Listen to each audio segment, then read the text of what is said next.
perkembangan bahasa anak usia dini, di mana merujuk pada proses bertahap anak belajar memahami dan menggunakan bahasa untuk berkomunikasi.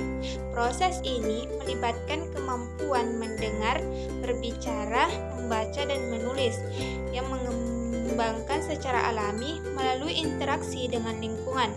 Berikut adalah elemen utama dalam konsep perkembangan. Yang pertama, pemahaman tentang bahasa anak usia dini. Yang kedua, tujuan perkembangan bahasa meningkatkan kemampuan mendengar dan berbicara. Yang ketiga, metode stimulasi bahasa, yang dimana berbicara dengan anak, membaca buku, cerita, bernyanyi, dan bermain musik. Yang terakhir, perjuangan bahasa sebagai proses sosial interaksi. Anak perlu sering berinteraksi dengan orang tua. Halo teman-teman, kali ini saya akan membacakan dongeng yang berjudul Pengembala Kecil dan Serigala.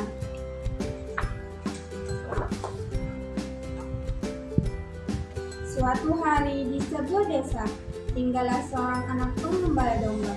Ia mengembalakan domba milik tuannya di dekat hutan yang gelap dan tidak jauh dari kampungnya.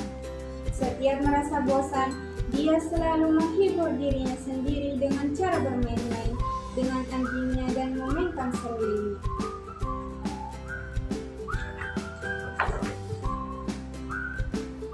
Pada suatu hari, anak gembala ini menjaga domba tuannya di dekat hutan.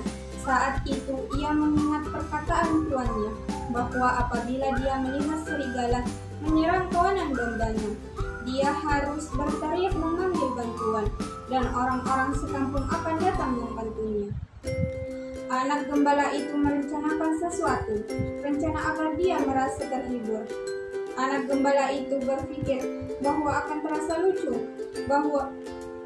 apabila dia berpura-pura melihat serigala dan berteriak memanggil orang sekampungnya datang untuk membantunya. Pada akhirnya, ia pun berpura-pura melihat serigala dan berteriak sekeras-kerasnya, "Serigala, serigala!" Seperti apa yang ia. Terkadang orang-orang kampung yang mendengarnya berteriak cepat-cepat meninggalkan pekerjaan mereka dan berlari ke arah anak gembala tersebut untuk membantunya. Ketika warga berdatangan, anak gembala itu hanya tertawa terbahak-bahak. Para warga pun akhirnya sadar bahwa mereka sedang diusili.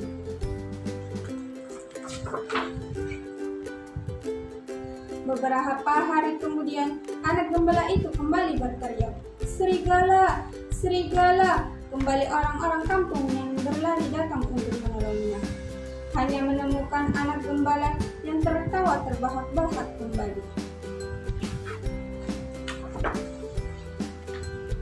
Dan anak gembala itu kembali berteriak, "Serigala, serigala!" Dan ketika itu pun warga berdatangan kembali. Ternyata masih saja mereka diusili. Warga pun merasa jengkel atas kelakuan anak gembala tersebut.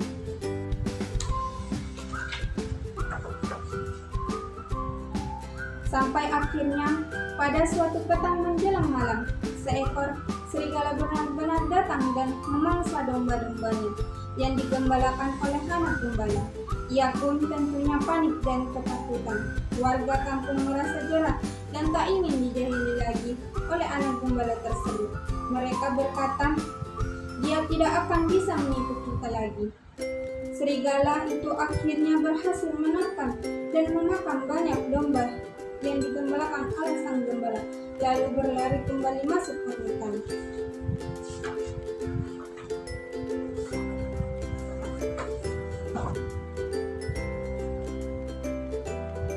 Anak gembala dan serigala menceritakan tentang seorang anak laki-laki yang mengembala domba milik majikannya di hutan.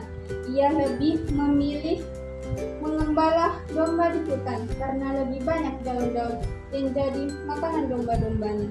Untuk mengusir rasa bosan, ia sengaja membawa seruling dan seekor anjing peliharaan. Suatu hari anak gembala itu membuat rencana jahil untuk memanggil warga dengan berteriak agar serigala-serigala itu punya berhasil menerbang dan memakan banyak domba-dombanya yang digembalakan oleh seorang anak gembala tersebut. Baik, adapun alasan rasional atau empiris dalam perkembangan bahasa anak yang harus distimulasi. Yang pertama, alasan rasional, kemampuan anak untuk berpikir, memecahkan masalah, dan memahami dunia di sekitarnya. Bahasa juga menjadi alat utama untuk berinteraksi dengan orang lain. Yang kedua, alasan empiris. Studi menunjukkan bahwa anak yang mendapatkan stimulasi bahasa lebih awal memiliki kemampuan kognitif yang lebih baik dan lebih mampu bersosialisasi dengan lingkungannya.